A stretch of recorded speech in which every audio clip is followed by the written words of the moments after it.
Hey guys, well, this machine did run for a second and now it's not starting.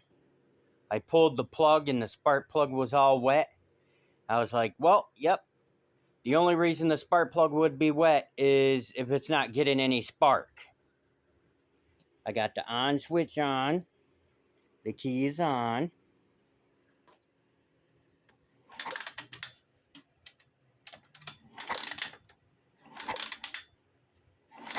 No spark. I don't know if you guys can see that or not, but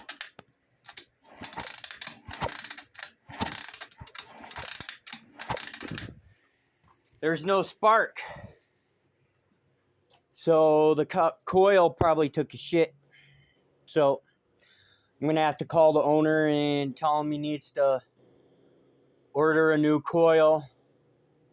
Or I just might have him order the whole complete wiring harness for this off Amazon, because the complete wiring harness and the CDBI box and the coil and all that shit comes in one kit.